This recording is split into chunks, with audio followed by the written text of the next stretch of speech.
And then it happened, Book 8, Chapter 4, The Snake. When you hang around with Gordon, you never know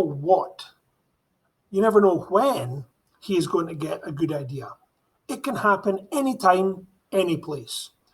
His latest great idea happened when he and Paul and I walked past a streetlight and noticed that someone had put up a sign that said, "Lost Dog." Below was a dog's picture, his name, and a number you could call if you found the dog. Paulo said, "There's nothing sadder than a lost dog sign." "Yep," I agreed. "I sure hope they find them." Gordon nodded, his head in agreement, and then paused. "Did you ever notice how it's only cats and dogs that ever get lost, and not some exotic pet?" "Like what?" I asked. "I don't know. Something more dangerous that would get everyone in town worried. That would be pretty funny, I'll bet." "You mean like a snake?" Paulo suggested. "That's it," cried Gordon. "A huge poisonous snake. Wouldn't it be fun to put up some lost snake sign around town and see what happens?" It was a great idea. We went to my house and got to work making lost snake posters. They looked like this. Lost. 1 3-foot-long pet rattlesnake. Answers to the name of Fang. If seen, do not approach, as it is very dangerous and very, very poisonous. Please call 666-238-1754. The best part was that Gordon smudged the last 2 numbers in the phone number so that no one could phone the number for more information. That night, Gordon, Paul, and I had a sleepover in a tent in my backyard. When we were sure my parents were sound asleep, we snuck out with our poisonous snake posters and taped them to the streetlights, mailboxes, and bulletin boards around town. Our work for the night now done, we pedalled back to my house and crawled into our sleeping bags, hoping that in the morning at least one person might notice our signs. Morning came sooner than we expected. It was just after sunrise when Gordon, Paul, and I were awakened to the sound of the tent zipper loudly unzipping. An arm reached into the tent, grabbed me by the scruff of my t-shirt, and yanked me out of the tent, still inside my sleeping bag. There stood my mother, one hand clutching me, the other hand clutching a large frying pan. What did I do now?" I asked groggily. "Wake up, boys," she yelled. "Get out of this tent this minute. Run into the house." She let go of me long enough to shake the tent with one hand and jab at the long grass beside the tent with the frying pan, as though trying to frighten something away. Gordon and Paulo stumbled out of the tent, still half asleep. "Oh, what's the matter?" asked Paulo, rubbing his bleary eyes. "What time is it?" "Well, what's going on, Mum?" I asked. "Stop talking and get in the house," she ordered. "Some fool in this town was keeping a huge poisonous snake for a pet, and it escaped. The whole town is under quarantine. We're all to stay in our houses until the snake has been caught." Gordon, Paulo, and I shot questioning glances at each other. Should we tell her the truth? Common sense prevailed, and we decided to keep quiet. Mum herded us into the house and flicked on the TV. "It's been on the news all morning. See if they've found it yet while I go and make you some breakfast, and don't leave the house." "Cool," exclaimed Gordon after she had left the room. "We made it to the news." "You better hope we didn't make the news," said Paulo. "If they find out that this was all just a prank, we're going to be in major trouble. Again," he added, glaring at Gordon.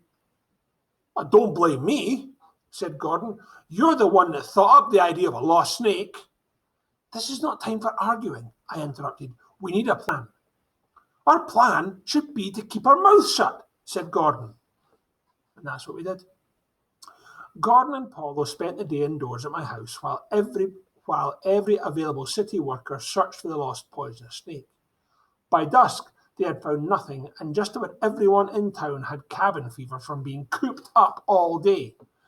The mayor and the chief of police came up with what they called Plan B. Plan B was simply that all available men in town were to report to the soccer field, bringing with them baseball bats, pitchforks, nets, flashlights, and whatever else they might need to hunt for a snake. Plan B is a wild goose chase, said Paulo. They won't find anything because there's nothing to find. I almost wish there was a real snake and that they'd find it so that we could go outside again.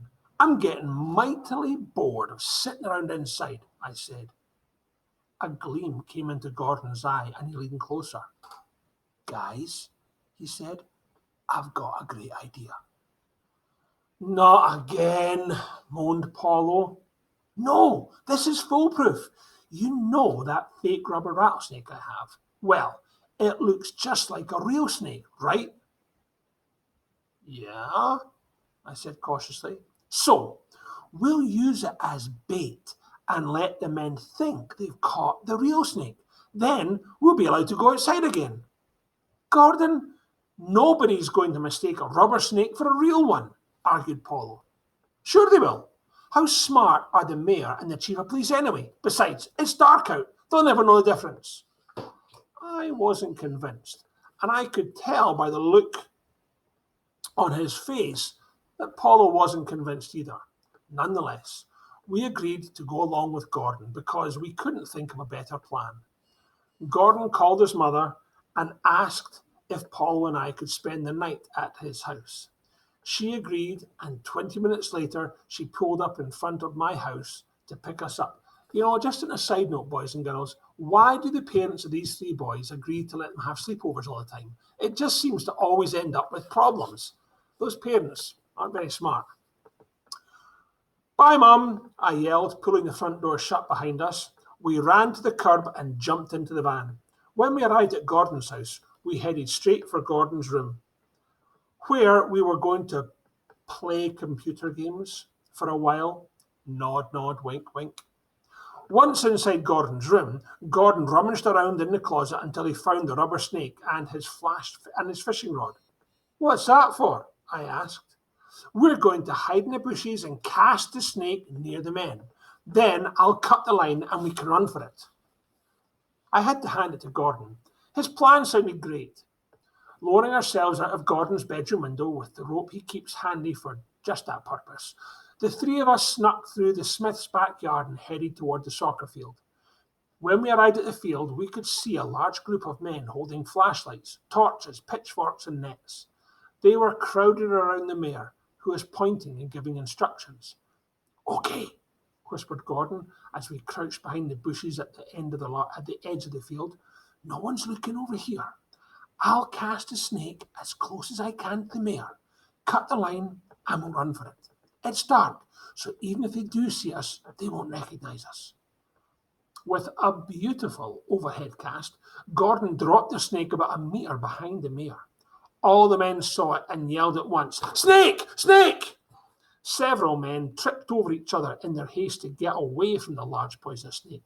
Other braver men charged forward, practically trampling the mayor to get to the snake. Searching for the snake, someone shone their flashlight into the bushes right near our hiding spot, before Gordon could cut the line and we could make our getaway. And then it happened. Someone spotted us. "Hey, look over there. I see some kids," someone shouted. "What are you kids doing out? Don't you know there's a snake on the loose?" yelled another man. "Run for it," hissed Paulo, tearing out of the bushes with me hot on his heels.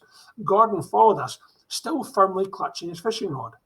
The rubber snake, still attached to the fishing line, bounced along after us. "Look, the snake's after them," cried one of the men, and the chase was on. In their effort to save us from the big poisonous snake, the men put on a burst of speed that could have set a new Olympic record. Gordon, Paul, and I ran for all we were worth, heading down the dark path toward Lover's Lane. "Loose the snake," I panted. "Drop the rod, Gordon." "It's my best rod," protested Gordon. As though he were running a relay race, Paulo reached out his hand and grabbed the rod from Gordon, flinging it with all his might. The rod landed on the roof of a parked car, and the fake snake dangled into the car through the moonroof. Screaming erupted from inside the car, and two teenagers sprinted out as though shot from a cannon, screaming, "Snake! Snake!" Gordon, Paul, and I jumped into the ditch to hide just as the mob of snake hunters burst into the clearing. "It's in my car!" yelled one of the teenage boys. "Get it!" yelled the mob, attacking the car. Gordon, Paul, and I decided that now would be a good time to make our getaway. We snuck along the ditch until we reached the main road, and then ran straight to Gordon's house and climbed back into his room through the window. We lay breathless on his floor for a full 5 minutes before Paul finally broke the silence. "Remind me to never listen to any one of your ideas again, Gordon." "Yeah, and that goes double for me," I added. "Relax," said Gordon. "We didn't get caught, did we?" The next morning, as the three of us rode our bikes to the store, we saw another poster attached to the telephone pole. This one wasn't advertising a lost cat or dog. It was a picture of three kids running in the dark, one with something that looked suspiciously like a fishing rod in his hand. You couldn't see the three kids' faces, and the picture was slightly blurry. Above the picture was a large caption, "Wanted." "Relax," said Gordon coolly. "It could be anyone." End of the chapter.